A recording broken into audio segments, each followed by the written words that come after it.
So welcome and thanks for joining us today for our last new knowledge session of 2022.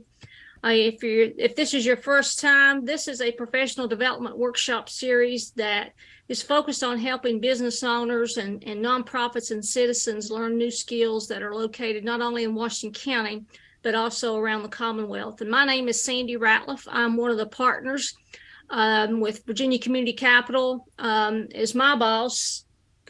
And the other partners are the Washington County Chamber of Commerce, the Virginia Highlands Small Business Incubator, and the town of Abington. And we will soon be starting our 10th year, but this program started as a way to support our Washington County Business Challenge that actually starts up next month. And we have a 6 weeks class that we teach people the skills of starting and growing a business, and they can submit their business plan and pitch their business idea, and they can win money to help launch and grow their business. Today's session is being recorded for training and educational purposes. But before I get started, I wanted to note that in order to keep this webinar flowing and to help our host, we do have everyone muted and off camera, but this is a workshop. And if you have a question, please don't hesitate to post those in the Q&A section or the chat feature, and we'll make sure those questions are asked and answered.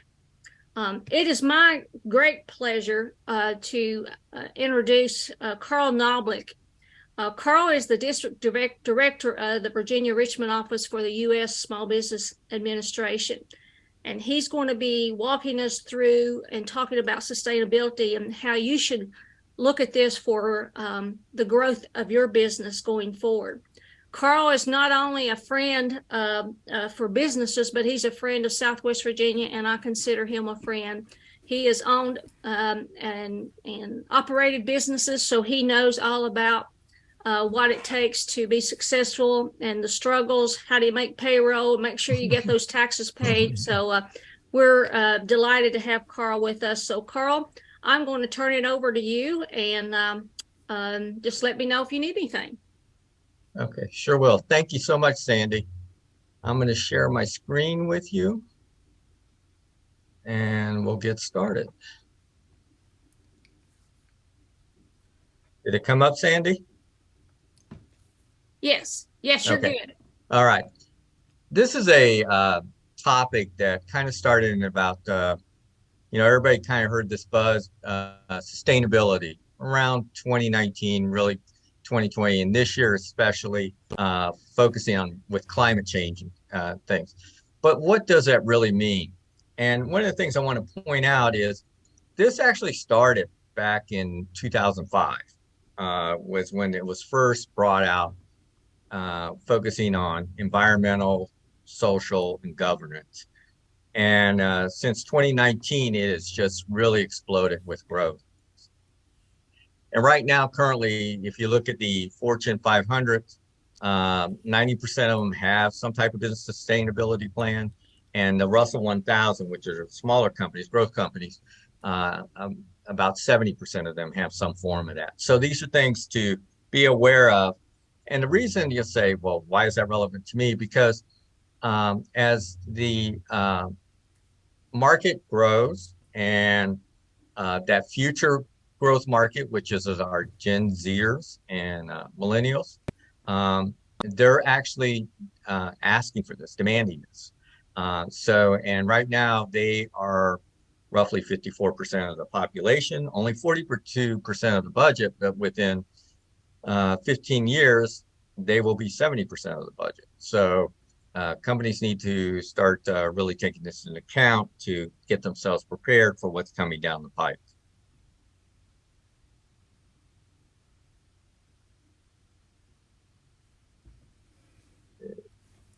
All right, there we go. Anyway, so I'm focusing on 4 circles, I call it, and they are all intertwined. So everybody's really familiar hearing about environmental issues, especially with the climate change and everything. So everybody can wrap their hands around that. But these others have recently come out as part of this measuring tool. And human factor, social or society, and then economics. And we're going to talk about each one of these, how they are and how it connects to the business world and how they think, and try to give you examples so that way it brings more clarity. So focusing on the human side first, what they're stating is invest in the health of their people. So whether it's wellness or nutrition, you'll say, well, that's not really an issue here, but if it's not an issue here, why do we have so many food banks? And why are they asking for more food supplies and things like that? And then this concept is global. So a lot of third world countries don't have these things that like we do. And so this is kind of those companies that are potentially doing business international in that. These things will actually become a demand product. And as I tell people, if you're on the web, somebody can buy your product from any place in the world. So at the end of the day, you may be asked about what is your sustainability model as a criteria for someone to potentially purchase your product line. So those are things you need to kind of just be aware of. The other thing is, we hear about companies and, we always hear about the salary, we hear about the benefits, but is there investment in improving the team members to grow within the company or to get special certifications, things like that to help them potentially grow further, even if they decide to go someplace else? And so these are things like your apprenticeships programs that are becoming talked about more, workforce development, internships, externships, cross training. That's a big one. Certifications, now we're spending college for 4 years. Certifications are what the demand market is. And we've seen Amazon really doing a heavy push on this on their commercials where they talk about people came to work at Amazon and then now are cross training over into the robotics division because that's where Amazon is trending toward. So they're making the investment within their people to be able to take those responsibilities over. And so that's the thing we look at because Amazon knows they have a high turnover rate for employees. So this is something to be aware of, that why companies make these kind of decisions on the human side. The tough part, and this is what makes this whole sustainability issue, and I want you to keep this in your mind as you're looking at this, is how do you measure it? It's kind of hard to measure. So example, different organizations that have sustainability programs that you can apply for to get rated. One sits here and says, measures how many hours of training are offered. The other one says, well, how many dollars did you put into it? Another is what job growth happened within your company for new placements and that with taking your programs. So there's not a consistent cycle. So you kind of have to look at this and say there's subjectivity to it and only identify those areas where you can actually get a true measurement that's consistent with all the different parties. And we'll see that as we move forward. This big one right now, we've had this really just in the past 18 months, just really come out. Social society. We are a globalization. The pandemic has proven that, how interdependent we are to help each other and also to hurt each other with COVID and that. And it's kind of highlighted how we have to look at things, that we can no longer technically ignore developing countries. We have to sit here and weigh everything because of the challenges we all face. The other thing that's come out is cultural understanding, respect for it and all that, and identifying, talking about diversity, not only in the people that are hired, and that can be because of religion, gender, ethnic background. It's also about the fact of how do we get talent in there that with immigration constraints and everything else that are impacting things. So where do we make our investments to make this happen? And the big one that's really come out is, especially for women, is moving up the power scale within a company and also the salary. one of the great things that I can say from a business standpoint, small business standpoint, women are a leader in it, starting them in that. And those first 3 to 5 years, women are the leaders. But then when that magical 3 to 5 year mark hits, that's when it flips. And those women and men that are still in existence in business, the men start moving forward faster. So, these are things that we have to figure out. What tools do we have to put in place that help women also to scale, to be just as successful? And besides in traditional industries that typically people look at women being involved in. Economical. Okay, the standard of living, what are we living at? Like over the past 18 months, pay raises. And we just had the recent issue with the railroad, trying to negotiate that out. What are my benefits and things like that. A company has profits. What do we do with those profits? Do we invest in the communities? We always hear about Walmart, in the communities and what they invest and what they give out and things like that. And the one thing is, this is really important for the developing nations because they're the ones that need the most assistance to grow them together. Those that, I don't know if any of you have ever been to China, you've seen them on the news and things like that, but having done business over there, I go to their facility and I get the tour of the facility, huge workforce.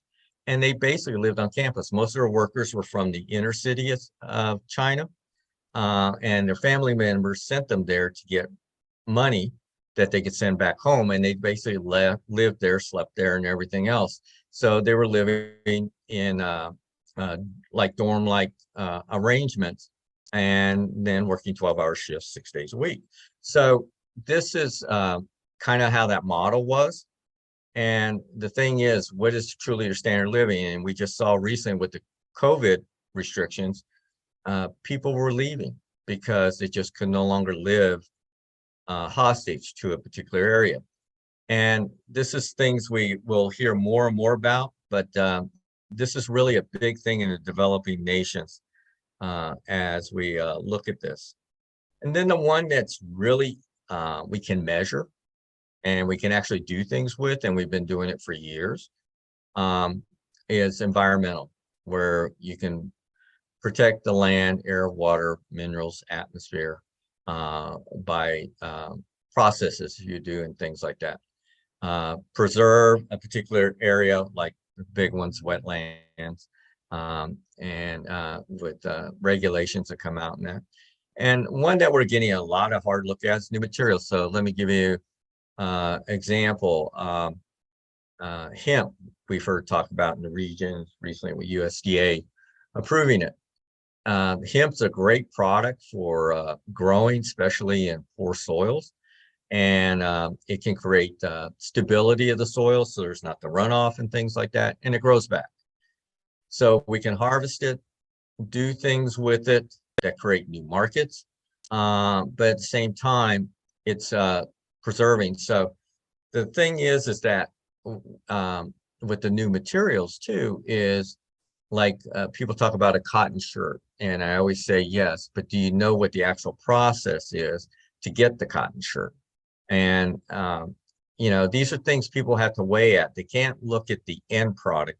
They have to look at the whole process, what we call the life cycle. And this is a reason why these sustainability models are coming out now, because what's being looked at is what is the whole life cycle of it. And that's a thing that's new to people, and they're trying to figure out accounting methods, how to account for this stuff. So this will be showcased more and more. EPA's done a good job. They have a life cycle sustainability model like on their website that you can actually plug and play with numbers to see how things look. And so there is something there that EPA had done a number of years ago. Recycle and reuse, use less technology like nanotechnology.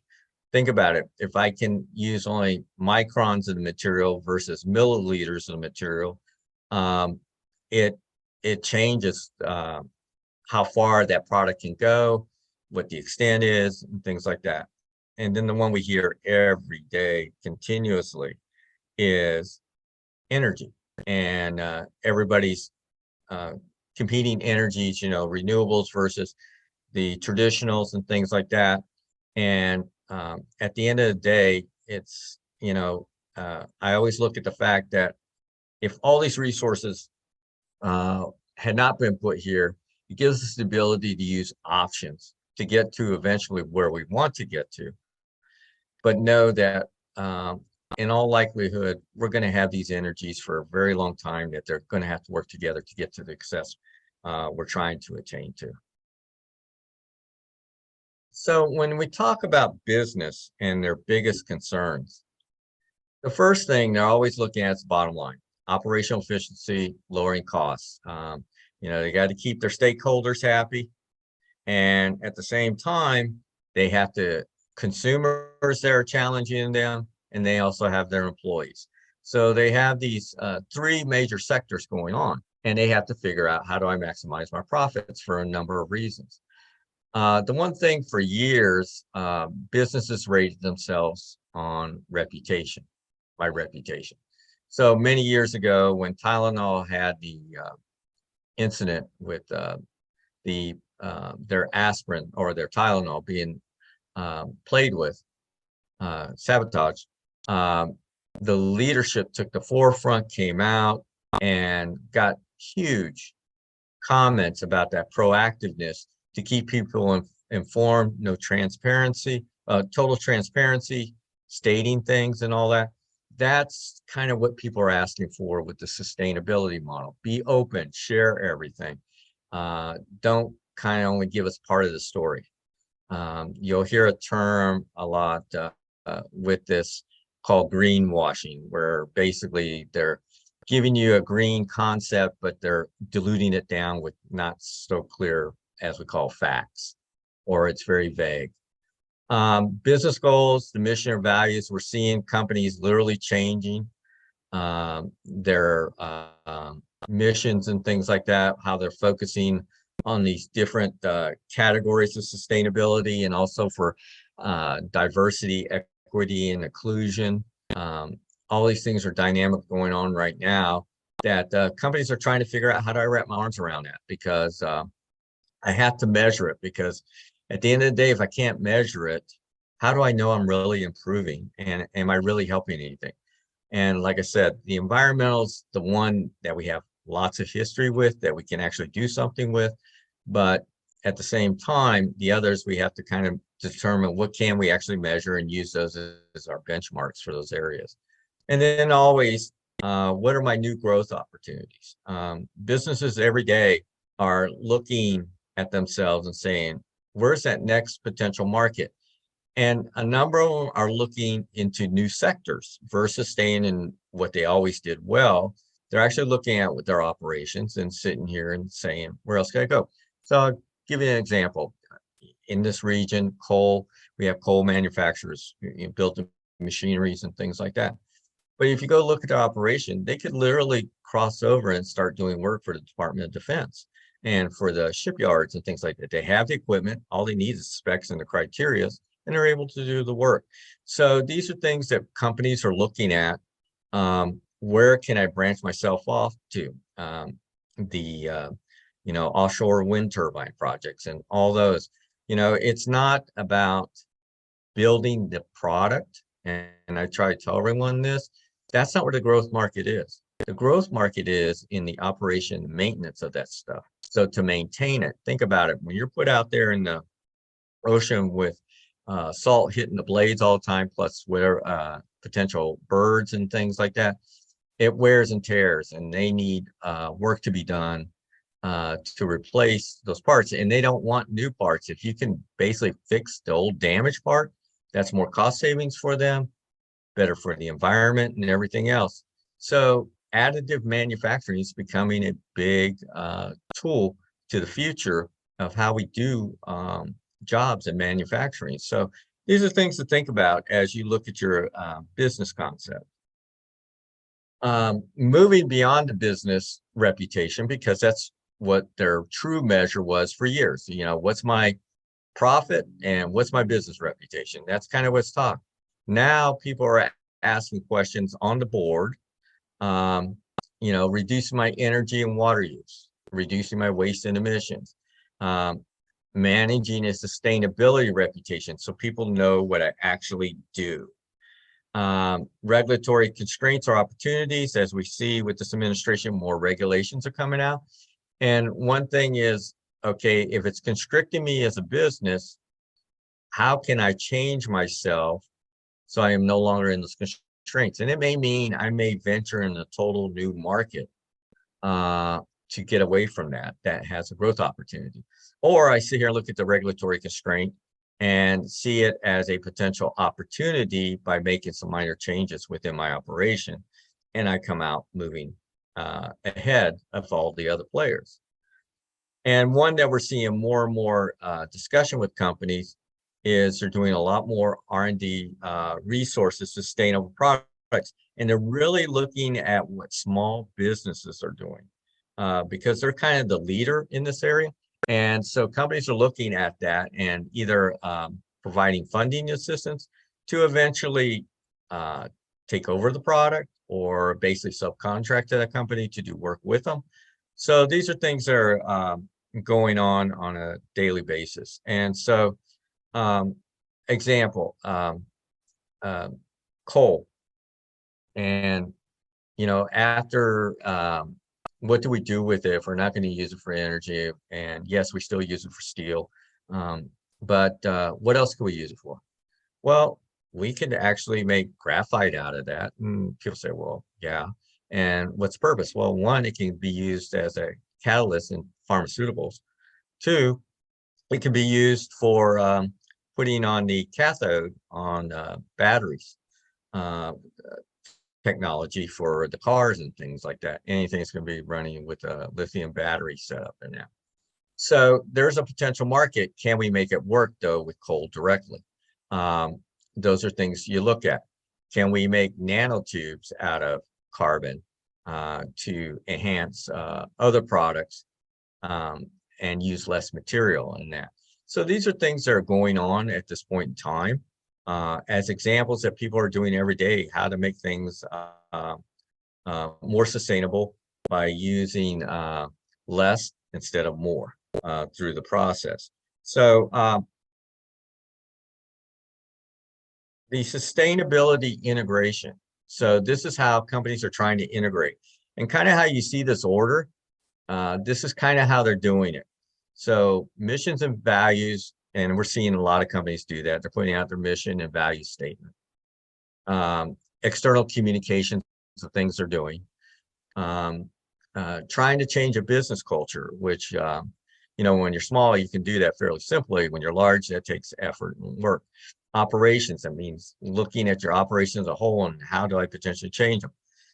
Using Amazon as a simple model. They have a hard time keeping employees because of the type of work. It's very repetitive and high demand, high pace. Well, now they're looking at how do I create a hybrid operation where I have employees, but I also have a robotic unit running the operations to get material quicker, faster, and things more efficient. A lot of companies are talking strategically, but they're still trying to figure out how does this all interconnect? Because right now what we have is silos. Those 4 identifier circles are kind of siloed. They haven't learned how to integrate them. So they're talking as one voice. And that's making it difficult at this point in time for people to truly trust the sustainability programs of companies. Marketing, we see that every day, how people are saying what they're doing to help the environment, identifying things that potentially people to buy in it. Employee engagement, getting the employees to give suggestions and ideas. And supply chain management, yes, and once companies, and we see this every day, and those of you in small business that do work for larger companies know that they kind of dictate what you do by what they demand on their contracts and things like that. And then budgeting for it. The one thing I want to illustrate in this model, probably one of the most important assets in a company is the employee. And you see how far down the list it is before they really get connected with the employees. This is one that, to me, is a missed opportunity because the people working this day to day, they see things, they have ideas, they have suggestions.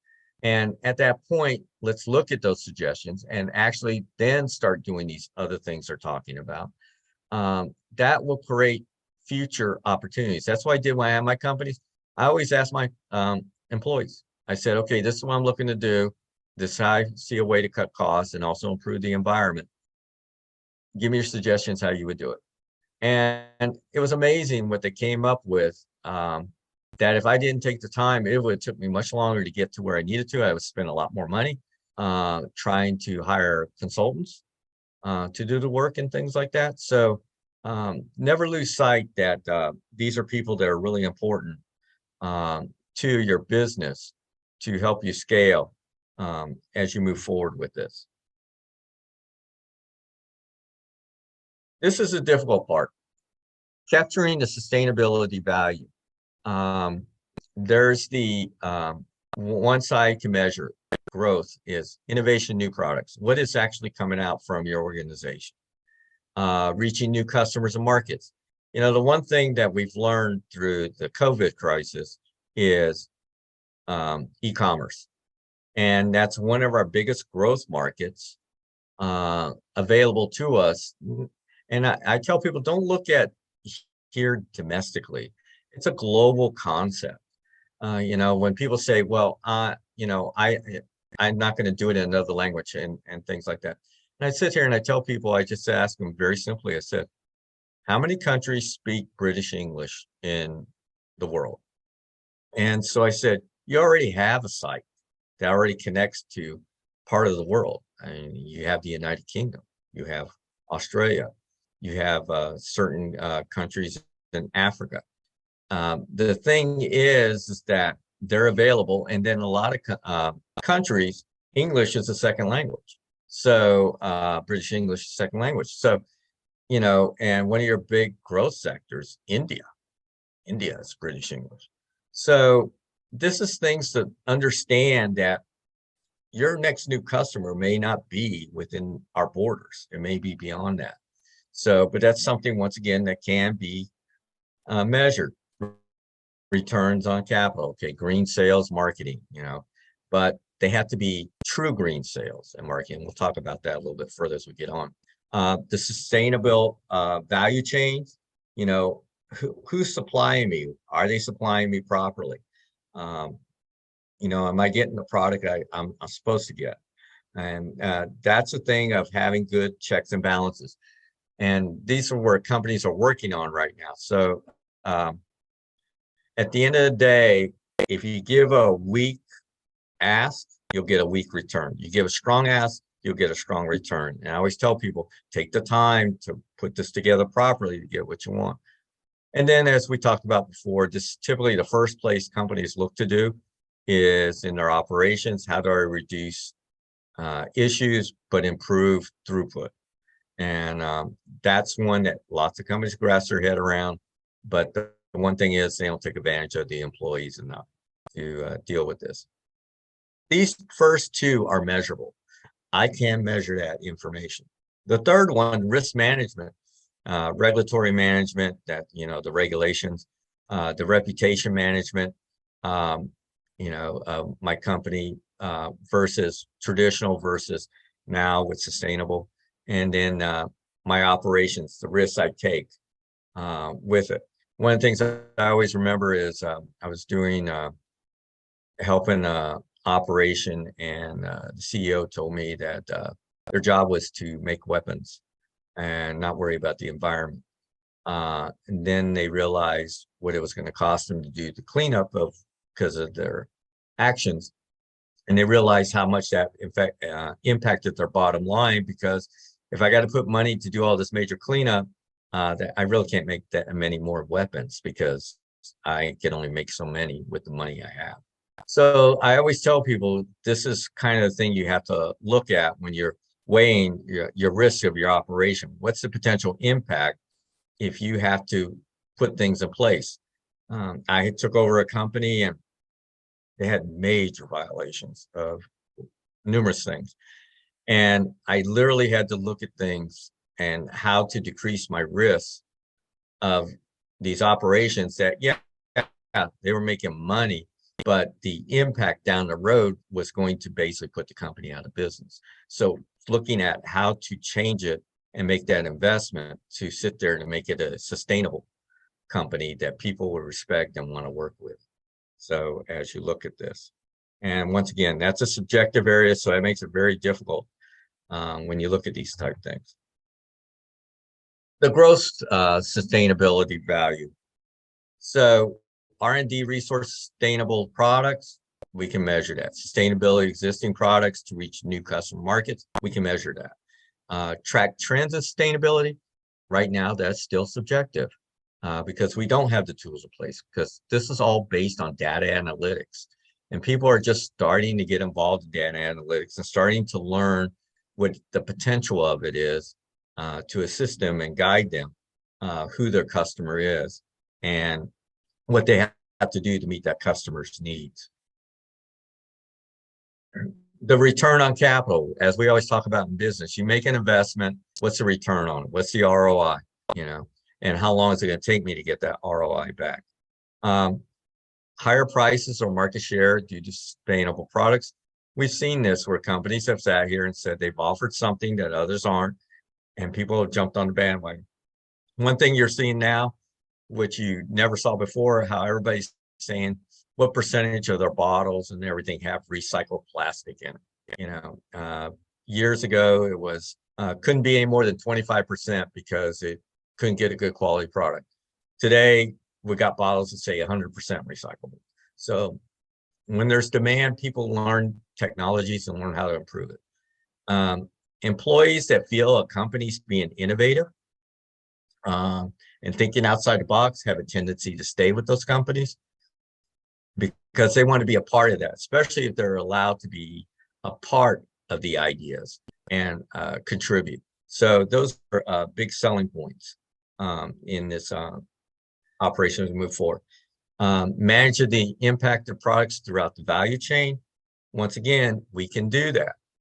We can set the demands based on what we need from it. So I'll give you an example. Somebody says, I want a clear plastic. Okay. To get a clear plastic, you got to make sure nothing's burned in it, little black specks from the resin in that. So the key question is, how clear do you want it? Number one. Number two, can you do it with a plant-based product versus a oil-based product? And these are things you look at every day. And that's one of the markets that really hasn't, especially in our country, have not taken advantage of it, looking really hard how to start using plant-based products because it's a renewable resource that we can use continuously.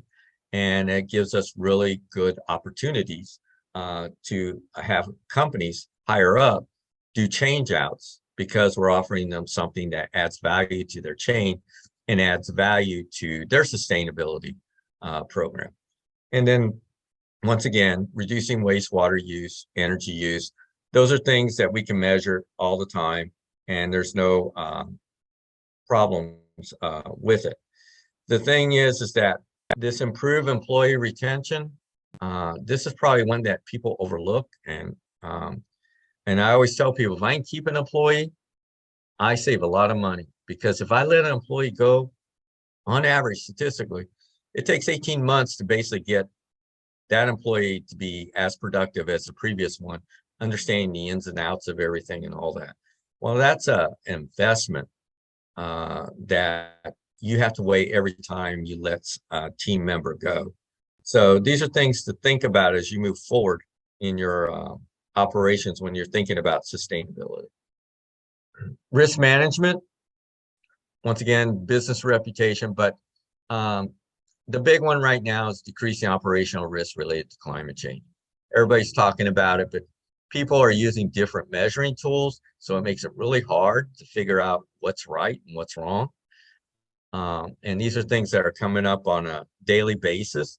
And that's the thing that when we look down the road, it's going to sit here and impede us until we start coming to international agreement what we do with this stuff.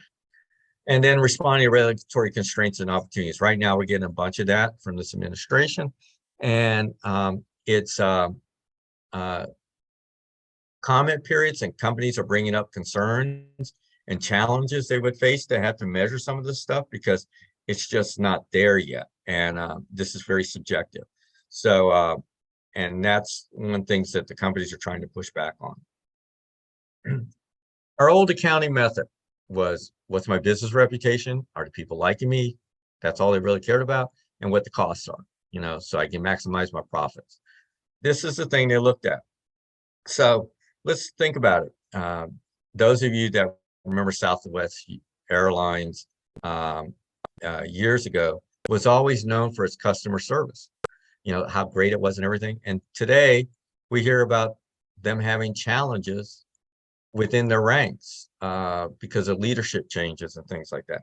So one day somebody could be at the top of the world and the next day be at the bottom. And so we always have to remember this. We just saw it with Disney, the change outs happening there. So these are things that are going on a daily basis that we have to pay attention to, that if organizations don't make commitments to what their stakeholders are wanting in that, or their customers, they won't be around long.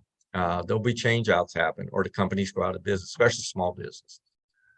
The new accounting measure is we're hearing more people ask these questions, and I've seen big companies asking small businesses these exact same questions.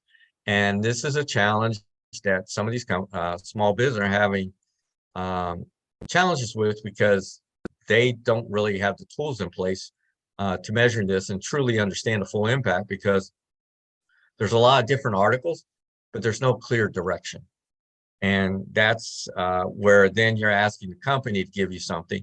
And even the big companies are still trying to figure out what it should be. So give you an example. Starbucks, everybody always thinks they're very environmentally friendly, and they went with the strawless cup. But then people that looked at it from an environmental standpoint, it's an oil-based cup and the lid. And the thing was that they were actually using more plastic than they were with having the straw before. But the straw was basically to help the ocean. So this is what we talk about, the trade-offs, the pros and cons of looking at all these different things. What's right, what's wrong. And your shareholders and customers are always going to sit here and push, and you're never going to have 100% agreement. People are going to think one thing and others are going to think others. At the end of the day, you just have to make the best decision for your operation for the majority of your team members. Our soda manufacturers, they get onto them because of their oil-based products, and recycling is a big thing, but it's still the fact that it's using oil. Can you use plant-based? These are things that are being asked. Adidas came out and said, I had 50% of our running shoes are recyclable. And then they really looked at it, and it was only the tongue of the shoe that was 50% recyclable. The rest was not. Nike, to sit here, talks about its environmental programs, but it doesn't talk about child labor issues. So, everybody tries to do something instead of pointing out this whole holistic approach of covering all the areas, not just a particular section. Like for years, it's been environmental. In conclusion, I want to highlight that Gen Zs is changing how businesses look at success and reputation. And they're demanding more of sustainability. And what's amazing about this is a greater percentage of Gen Zers, which is the largest growth population in developing countries, is asking for sustainability more than the item itself. They're really looking hard at that. So they're going to dictate the market because that's where the biggest market is going to be. It's not the United States. And so I just want to highlight future is sustainability. You determine how you fit in that, especially if you're supplying bigger businesses. because that can be the differentiating factor that gets you potential opportunity versus somebody that doesn't have anything in place at the time. And like I said, if you're thinking of ever your product going internationally, this will become a heavy factor that comes into play more and more. And the one big challenge with this right here, when you talk about this, is, people talk about it, and people talk about the money. And the one thing I always ask people, I said, okay, the profits they make and things, do they give it to the employees in better benefits, bonuses, things like that? Do they give it to the shareholders for their investments into their company?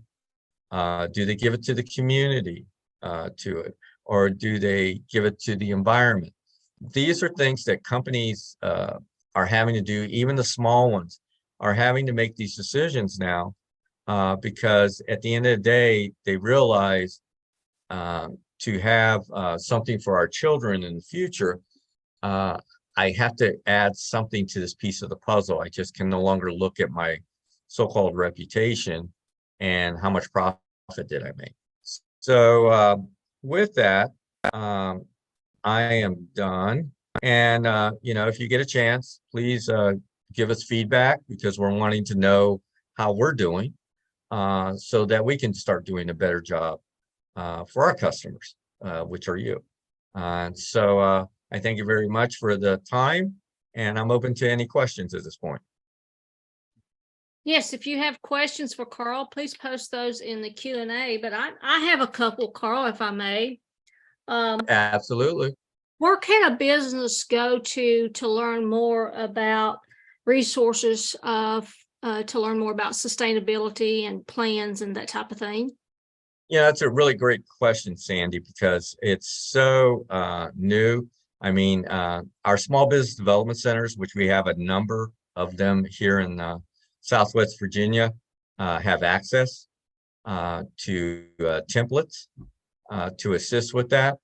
Also, I tell companies that if they're doing business with bigger companies, ask them for their template. They do have them and they're willing to share them because they know this benefits them in the long run. Also, some states have been very proactive. I know that there's discussions going on with the new administration here in Virginia. How do we help the business community more? And, because energy, sustainability, climate change is a big issue, those are some of the discussions going on. What tools do we provide to assist at it better? The federal agencies have a number of programs out and templates. So like EPA has a very good life cycle one for cost. And so does, Department of Commerce coming out with things. USDA has programs. So agencies are trying to put things together to assist, to try to make it easier for businesses. And then one thing I always tell businesses, please comment on them because government has a tendency to make them too complicated and they have to be dummied down to make more common sense because of the things they're asking. And so I always say, don't be afraid to try it and then give feedback to how to improve it because it really helps government. I give SBA credit because we're actually starting to listen to our customers about how to do a better job of getting our message out to the people. Well, Carl, if I want to implement a sustainability strategy for my business, is there an added cost that I should add to my budget for next year to implement some type of a sustainability program? This is what I tell people, and I can tell you from dealing with it in real life that I took over some companies that had some major issues within workforce and then also within environmental issues and perception in community. And it was literally talking to my employees and getting their ideas and then actually showing proof that I would implement some of their ideas, which then even brought more ideas to accelerate our process to improve. So I used my talent from within, which helped my bottom line. Number two, I went into community to hear my things that was wrong with the company. and then looked at ways to invest in that. Once I had that data, then I was able to put a cost together to figure out how to do things. And then I also made some business decisions on processes and also customers that I just would no longer do business with because at the end of the day, they were causing me to burn more energy for what I was getting in return from them. So you look at a different variety of things, and I always try to stress to people, once you get that data, then at that point you can start really making decisions. How much do I truly invest? Well, Carl, New Year is starting in a few weeks, and I guess if this is something that I want to implement, I need to start out with a goal and then develop a plan around that goal to how I'm going to do that over the year, because I don't think you want to start January the 2nd that this is what I want to do and you automatically I think it takes some type of a strategy. But one of the things I remember you mentioning is the opportunity, especially if I'm in sales, is to partner with other businesses that like that your company has a strategy for sustainability, and that means that you understand the client you're working with, and I think that would be advantageous. But again, I'm assuming develop that goal and then a plan around it. Absolutely. Yeah, totally agree. Does anybody else have any questions, or Kathy, anybody? If not, Carl, I can't thank you enough for your time and for sharing your expertise today with us. We couldn't do this program if it wasn't for professionals like yourself that donate your time. And, you just don't sit down and do a presentation without a couple hours of preparing and developing your content. So I want to thank you and remind folks that we have a whole list of new knowledge sessions. I think the last time I checked, it was over 170 new knowledge sessions that we've archived over the years that are available to you for any topic that you may have. And you can find those either on the Virginia Highlands Small Business Incubator's Facebook page, or we have a YouTube channel called New Knowledge, and you can go back and find those.